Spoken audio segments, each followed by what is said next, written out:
অপূর্ব দত্ত। মাগো রন্টি, তুমি ইংলিশে খুব উইক। আজ থেকে প্লিজ বিষয়টাকে রপ্ত করো কুইক। বেঙ্গলিটাকে বিচ্ছিরি, যেও না উড়িয়ে ইফ রিকোয়ার লাগিয়ে দেব আরো 6 জন। টেকনোলজি যুগে এখন কাঁঠাল ফলছে টবে। ভাবছোটা কি বাংলা শিখে রবি ঠাকুর হবে? জোরে আবির। অফিস থেকে ফিরলো বাবা, ক্লান্ত বলল ধর্ম। রেগে বলল, রন্টি তোমার একই অপকর্ম।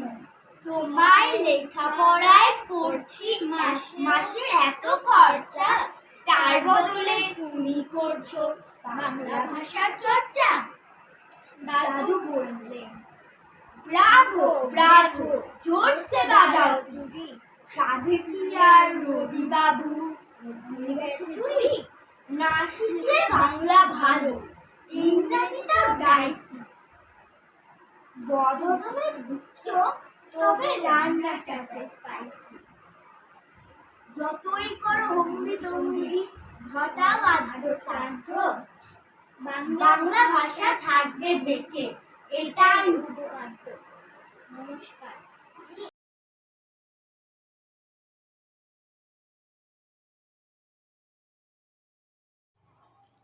তো গুড মর্নিং, সবাইকে অনেক অনেক স্বাগত। আশা করছি খুব ভালো আছো। আর সকালবেলা মেয়েকে ঘুম পাড়িয়ে দিলাম স্নান করে। আজকে সংক্রান্তি, বছরের শেষ। তো যাবো আজকে হচ্ছে বাড়িতে একটু।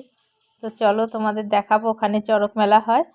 তো তোমরা দেখলে আমার ছেলে আর আমার ছেলের ফ্রেন্ড একটা কবিতা আবৃত্তি করে শোনালো। তো এটা ভীষণ একটা বোঝার মতো কবিতা। তো বেশ আমার ভালো লেগেছে, কারণ আজকালকার দিন সবাই ইংলিশ মিডিয়াম নিয়ে, তাই না, বাংলাটা নেই না। আমি কথা বলবো আমার নিজের ছেলেই। সকালে বলছিলাম একটা কথাতে 90 বলছে, মা বাংলায় বলো তো, ইংলিশে বলো তো মা, 90 কত হয়? এটা একটা লজ্জার ব্যাপার। তো যাই হোক, এই যে দেখো মিষ্টি আমি গুঁড়ো করছি মেয়ের জন্য। তাল মিষ্টি খাওয়াই, চিনি ওকে দিই না খাবারের সাথে।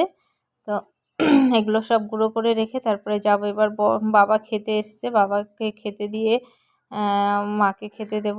তারপরে বাবা একটু রেস্ট করে দোকানে যাবে, তারপরে বর আসবে, বের হব। বাচ্চা কাচ্চা নিয়ে না বের হওয়া খুব মুশকিল হয়ে যায়, কিন্তু না বের হয়ে উপায় নেই, কারণ আজকে তো সারা জীবন দেখবে কাজ কাজ করেই মানে জীবনটা কোন দিক দিয়ে শেষ হয়ে গেল, তাই না বলো? হাজার কাজের ব্যস্ততার মধ্যে এই ছোট ছোট শখ ফুর্তিগুলো না করতে হয়। কারণ দেখো ছেলে মেয়ে বড় হয়ে যাবে, তো ওরা তখন পড়াশুনো, আর আজকালকার দিনে এত পড়াশুনোর বাচ্চাদের চাপ, যখন বড় হয়ে যাবে তখন কিন্তু যেতে যাবে না আমাদের সাথে। যদি বলি আজকে চলো বাবা এখানে যাব, না মা আজকে পড়া আছে, আজকে আমার এটা আছে, কম্পিউটার শেখা আছে, নানান অজুহাত। সত্যি কথা অজুহাত না, এটা তাদের বাস্তব। কারণ তাদের মাথায় অনেকটাই চাপ। আমার ছেলে 2তে পড়ে, ওর পড়াশোনা নিয়ে ও নিজে এতটা সিরিয়াস, আমি সেই ক্লাস 10-এ উঠে এটা হয়েছে আমার। তো আমি বাড়ির এখানে চলে এসেছি, এখানে চড়ক মেলা হচ্ছে দেখো। এই দেখো আমাদের বাড়ির রাস্তা, আর ওই যে মেলা থেকে আসছে দেখো। বর্মা গিয়েছিল মেলা, এই যে চড়ক গাছ তুলে ফেলেছে, আর এখানে হচ্ছে শুধু চড়কটাই ঘোরানো হয়। আর ওই পিছন দিকটা তোমাদের দেখাচ্ছি, এই যে দেখো মেলা বসছে এখানটা টোটালি। আরও মানে আমি সেরকমভাবে ভিডিওটা করতে পারিনি। ওখানে মেলাটা বসে অনেকটাই, আর আগে একটা ছোট মাঠের মধ্যে হতো। এই পাশটায় যে স্কুল মাঠটা আছে সেখানে, ওখানেই মেলা, ওখানেই চড়ক ঘোরানো, খুব ভিড় হতো। তো সেই তুলনায় এখন ভিড়টা অনেকটাই কম হয়। আর এই যে আমার দিদাদের বাড়িতে দেখো ছাগল, আমার মেয়ে দেখে এক ফোঁটাও ভয় পাচ্ছে না, ও আরও গিয়ে ছাগলকে ধরছে, এসে করছে। আর তারপরে কি কান্না শুরু করে দিয়েছে, ঢিস দিতে এসেছিলো না কি একটা হয়েছে, বাস প্রচণ্ড ভয় পেয়ে গেছে। সবাই আদর করছে, আর তো সবাই বসে আছে। আর এই যে পাশের বাড়ির বৌদিরা সবাই দেখে খুশি, মানে এতদিন পরে বাড়িতে এসছি না, যাই হোক একটু সময়ের জন্য এসছি, যাই হোক।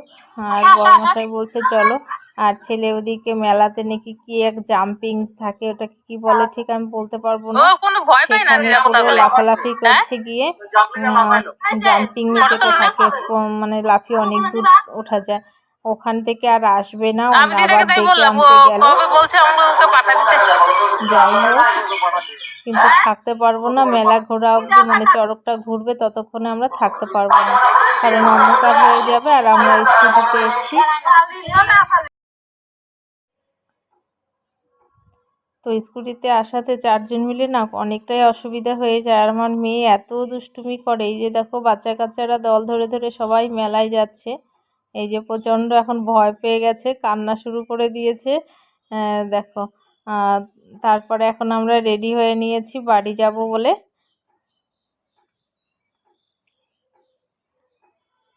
তো এই যে দেখো আমাদের এই মাঠটা আর কি বেশ ভাল লাগছে, আগে কি মেলায় ঘুরতে যেতাম, এই যে ছেলে এলো এখন, তো বাড়িতে চলে এসেছি। তো বাড়িতে এসছি মানে কি যে আজকে হ্যারাসমেন্ট হয়েছি ভাবতে পারবে না, 2বার স্কুটি পাংচার হয়ে গেছে, ফরেস্টের মাঝখানে রাত 8টার সময় বাড়িতে এলাম,